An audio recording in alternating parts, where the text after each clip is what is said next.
बच्चों, हमने आपको पहले दिन बताया था श्रवण कुमार का जो भी सारांश था। श्रवण कुमार खंड काव्य आप जानते हैं डॉक्टर शिव बालक शुक्ल द्वारा रचित है, जिसमें श्रवण कुमार और राजा दशरथ की कहानी है, जिसमें 9 सर्गों में विभाजित है। मैंने 9वें सर्ग का सारांश बता दिया था। आइए आज हम श्रवण कुमार के चरित्र चित्रण के बारे में जानते हैं। बहुत ही महत्वपूर्ण चरित्र चित्रण है, अक्सर आया करता है। या तो राजा दशरथ का चरित्र चित्रण आएगा या फिर श्रवण कुमार का ही चरित्र चित्रण आएगा, या आपसे पूछेगा कि श्रवण कुमार खंड काव्य के नायक का चरित्र चित्रण कीजिए। तो चलिए प्रारंभ करते हैं। श्रवण कुमार, सबसे पहले हमें याद करने की क्या आवश्यकता है? सबसे पहले हमको तो मुख्य बिंदुओं को याद करना है। सबसे पहले जब हम मुख्य बिंदु याद कर लेंगे तो बहुत ही आसानी होगी हमें चरित्र चित्रण लिखने में। चरित्र चित्रण में मुख्य बिंदुओं के आधार पे हम कहानी तो जानते ही हैं, तो उस कहानी को हम मुख्य बिंदुओं के आधार पे रख देंगे और बस हमारा चरित्र चित्रण बहुत ही अच्छा और खूबसूरत हो जाएगा और हमें अच्छे अंक मिल जाएंगे। तो मुख्य बिंदुओं में सबसे पहले तो हम परिचय लिखते हैं। परिचय लिखने के लिए आपको क्या चाहिए? परिचय में आप क्या लिखेंगे? जब परिचय लिखेंगे तो आप सिर्फ इतना लिखेंगे, श्रवण कुमार नामक खंड काव्य का नायक है। श्रवण कुमार खंड काव्य डॉक्टर शिव बालक शुक्ल द्वारा रचित है। श्रवण कुमार खंड काव्य के आधार पे नायक की चारित्रिक विशेषताएं निम्न प्रकार हैं। ठीक ऐसे लिख देंगे। चलिए इन हेडिंग के आधार पे आप लिखेंगे। फिर देखो, श्रवण कुमार कैसा था? मातृ पितृ भक्त था। चरित्र चित्रण का मतलब क्या है? उसकी विशेषताएं बताना। विशेषताएं का मतलब है उसके गुण बताना। चरित्र चित्रण में गुण और दोष दोनों बताए जाते हैं। अगर वो दोष वाला है, दोषी है, तो उसके दोषों का चरित्र चित्रण किया जाएगा। अगर वो गुणी है तो उसके गुणों का चरित्र चित्रण किया जाएगा। तो बिंदु पॉइंट्स वही बनाए जाते हैं जो उस व्यक्ति में हों। ठीक, तो कैसा था श्रवण कुमार? मातृ पितृ भक्त था, क्षमाशील एवं सरल स्वभाव वाला था, निश्चल एवं सत्यवादी था, भाग्यवादी था, भारतीय संस्कृति का पुरोधा यानी सच्चा प्रेमी था। भारतीय संस्कृति का सच्चा प्रेमी होने के साथ साथ आत्मसंतोषी था, अहिंसक था। अहिंसक मतलब किसी भी पशु पक्षी को ना मारने वाला, हिंसा नहीं करता था, संस्कारवान बालक था। चलिए अब देख लेते हैं इन बिंदुओं के आधार पे पूरा देखो, मेरे पास एक बहुत अच्छी पुस्तक है। मैं बहुत पहले इसको मैंने खरीदा था। जब मैं पढ़ता था तब मैंने इस पुस्तक को खरीदा था और उसमें इस प्रकार से दिया था। तो मैंने सोचा क्यों ना आप लोगों के साथ शेयर कर दें और बढ़िया सा आप भी लिखें। इसमें बहुत ही सटीक और बहुत ही संक्षिप्त और बहुत ही समझने लायक लिखा है। तो चलिए हम आपको देते हैं। श्रवण कुमार नामक खंडकाव्य श्री शिव बालक शुक्ल द्वारा रामायण की कथा के एक प्रसंग पर आधारित है। इस खंडकाव्य का नायक कौन है? श्रवण कुमार है, जो एक ऋषि पुत्र है। वो नेत्रहीन माता पिता का एकमात्र सहारा है। श्रवण कुमार मातृ पितृ भक्त है, आज्ञाकारी पुत्र है। वो सरयू नदी के तट पर स्थित आश्रम में अपने माता पिता के साथ रहता है। उसका चरित्र एक आदर्श पुत्र का चरित्र है, जिसके उदाहरण आज इतिहास के पन्नों में और आज तथा युगों के अंत में तथा युगों युगों तक उसके चरित्र का और एक आदर्श प्रस्तुत करता रहेगा ये पूरा इतिहास, और युगों युगों तक उसके चरित्र पर लोग प्रकाश डालते रहेंगे। उस आदर्श पुत्र का चरित्र उभर कर सामने हमारे आता रहेगा। श्रवण कुमार के चरित्र में अनेक विशेषताएं पाई जाती हैं जो उस खंडकाव्य का एक केंद्रीय चरित्र सिद्ध करती हैं। वही इस खंडकाव्य का सर्वाधिक प्रमुख पात्र होने से नायक की पदवी, नायक है यहाँ पे, नायक पद का भी अधिकारी है। उसकी चारित्रिक विशेषताएं निम्न प्रकार हैं। इसमें बहुत ज्यादा लाइंस लिखी हैं, आप कम कर सकते हैं। आप केवल इतना लिखिए, श्रवण कुमार नामक खंडकाव्य डॉक्टर शिव बालक शुक्ल द्वारा रचित है, जो रामायण की एक कथा के प्रसंग पर आधारित है। इसके नायक श्रवण कुमार हैं और जो एक ऋषि पुत्र हैं, जिनकी चारित्रिक विशेषताएं इस खंडकाव्य के आधार पर चारित्रिक विशेषताएं निम्न प्रकार हैं। बस आप हेडिंग डाल दीजिए, मातृ पितृ भक्त, माता पिता के भक्त। श्रवण कुमार की चरित्र की सबसे बड़ी विशेषता है कि वो माता पिता के बहुत बड़े भक्त हैं। बहुत बड़े सेवक हैं। वो प्रातःकाल उठते हैं, श्रद्धा भक्ति पूर्वक माता पिता को प्रणाम करते हैं, साष्टांग प्रणाम करते हैं, पैर छूते हैं, उनकी सेवा में जुट जाते हैं। और एक बार जब उसके वृद्ध माता पिता ने तीर्थ यात्रा जाने की इच्छा व्यक्त की तो श्रवण के पास तो कोई साधन संपन्न व्यक्ति था नहीं, वो तो ऋषि पुत्र था, तो उसके पास रथ और वगैरह कुछ नहीं थे। तो माता पिता को कांवर में बिठा करके तीर्थ यात्रा करा करके उनकी इच्छा की पूर्ति करता है। कवि के अनुसार बिठला कर उनको कांवर में करता वह गुरु भार वहन, देवग्रहों तीर्थों को जाता सदा कराने शुभ दर्शन, सदा कराने शुभ दर्शन।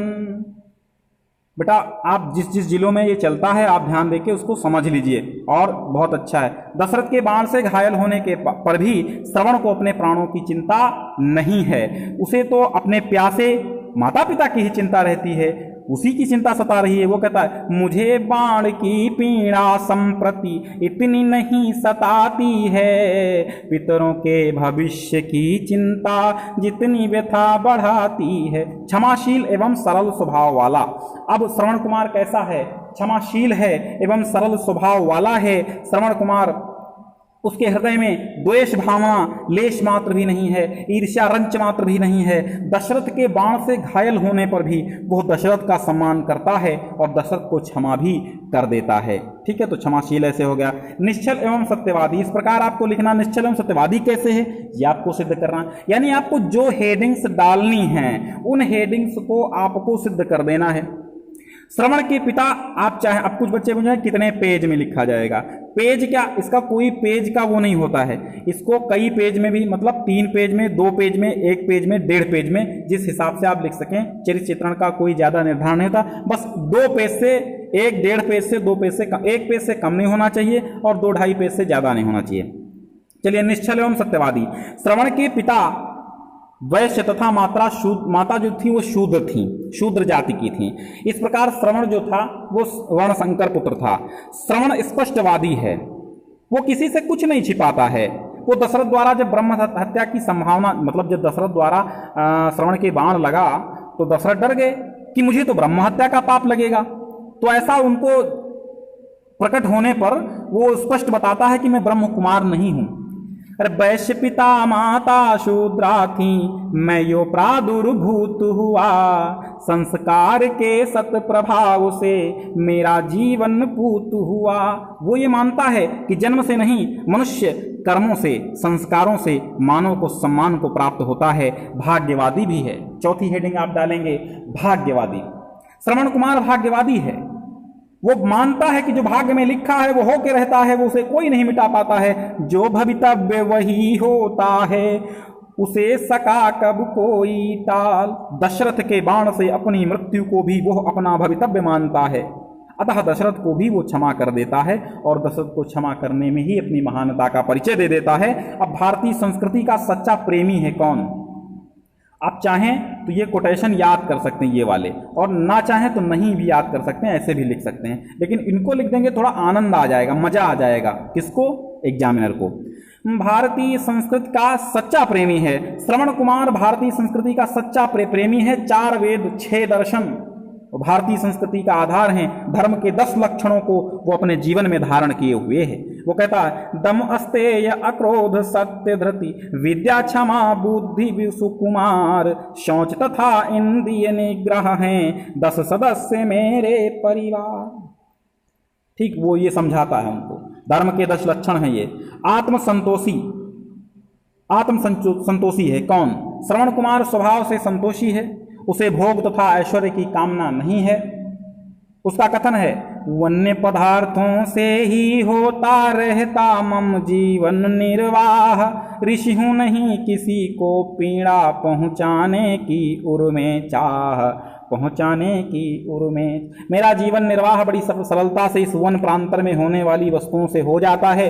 अधिक सुख की, अधिक भोग की कामना नहीं है। मेरा हृदय किसी को पीड़ा पहुंचाना नहीं चाहता है। अहिंसक, वो अहिंसा के भाव भी श्रवण कुमार के चरित्र में हैं।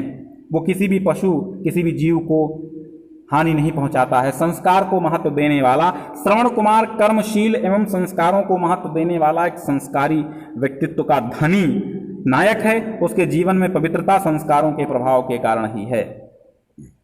विप्र द्विजेतर के शोणित में अंतर नहीं रहे यह ध्यान, नहीं जन्म के संस्कार से मानव को मिलता सम्मान। देखो विप्र द्विजेतर मतलब विप्र माने ब्राह्मण और द्विजेतर माने शूद्र। अगर कोई ब्राह्मण है या शूद्र है लेकिन खून में अंतर नहीं होता है, ये ध्यान रहना चाहिए मनुष्य को, क्योंकि जन्म के संस्कार से नहीं, मानव को जन्म से नहीं बल्कि संस्कारों से सम्मान मिलता है। ठीक, मुझे एक कविता हाशिम फिरोजाबादी की याद आती है।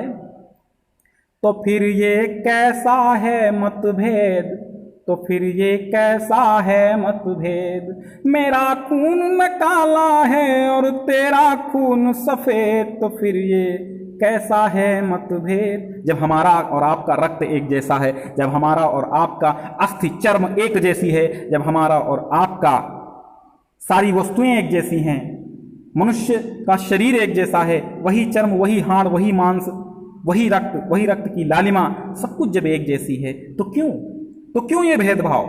यही कहता है आपका श्रवण कुमार। अंत में हम निष्कर्ष रूप में आप 2-3 लाइनें लिख दीजिए कि अतः इस प्रकार हम देखते हैं, और जितनी भी हेडिंग्स आपने लिखी हैं उन हेडिंग्स को भी डाल सकते हैं। कैसे? इस प्रकार हम देखते हैं कि श्रवण कुमार इस खंड काव्य का नायक है, और बाकी हेडिंग डालिए, वो सत्यवादी है, वो भाग्यवादी है, सरल स्वभाव वाला है, मातृ पितृ भक्त है, अहिंसा सत्य और कर्तव्य परायणता में उसका चरित्र महान आदर्श का काम करता है, सारी घटनाओं का केंद्र बिंदु है, इस खंड काव्य का केंद्रीय पात्र है, इस खंड काव्य का वो नायक है। अच्छा देखिए, वांछित गुण उसके चरित्र में विद्यमान है, यानी जितना जैसे गुण होना चाहिए वैसे गुण उस नायक में हैं। ठीक है, वो पाठकों के हृदय पर प्रभाव डालने में भी समर्थ हो गया। ठीक है, अब देखिए दो सूचनाएं हम आपको देना चाहते हैं। एक तो अगर हमारा चैनल दूसरा चल रहा BA स्टडी क्लास, अगर आपने उसको सब्सक्राइब नहीं किया तो वो भी कर लीजिए। और आपको देखिए एक और सूचना देनी है कि अगर आपने टेलीग्राम चैनल अभी तक ज्वाइन नहीं किया है तो ज्वाइन कर लीजिए, डिस्क्रिप्शन में लिंक है, ज्वाइन कर लीजिए फटाफट, देर मत कीजिए। क्योंकि हम सारी PDF वहीं पर देते हैं, या फिर आप व्हाट्सएप ग्रुप को ज्वाइन कर लीजिए, लेकिन हाँ ध्यान रहे फिजूल के चैट आपको नहीं करने हैं। ठीक है, सारी PDF सारी सूचनाएं वहीं पर मिलती रहती हैं, और आपको इंटरमीडिएट से संबंधित तथा हाई स्कूल से संबंधित जो भी हिंदी से संबंधित चीज़ें हैं मिलती रहेंगी। आप टेंशन मत लीजिए, जो भी नहीं मिल रहा है अब नए सिरे से हमारे चैनल पे बहुत पहले से पड़ा हुआ है, सारा का सारा आप जाकर के चैनल की प्लेलिस्ट में देखिए, आप चैनल पे जाकर के पूरे वीडियोज़ देख लीजिए, जो भी आपको समझ में आए आपके सिलेबस में है देखते जाइए। फिलहाल तो हम सिलेबस से ही पढ़ा रहे हैं, अब सरकार की कुछ मंशा हमें दिखाई दे रही है कि कुछ सिलेबस कम करेंगे, तो देखते हैं क्या कम करते हैं। फिलहाल आप कम करेंगे तो वो चीज़ें आपको नहीं पढ़नी, हम बता देंगे आपको। बहुत बहुत धन्यवाद। अगला चरित्रण हम आपको दशरथ का देंगे, तब तक के लिए नमस्कार। और जोड़ते रहिए अपने बंधुओं को, अपने मित्रों को, अपने प्रिय पड़ोसियों को, सबको बताते रहिए हमारे चैनल के बारे में। बहुत बहुत धन्यवाद। नमस्कार, जय हिंद, वंदे मातरम।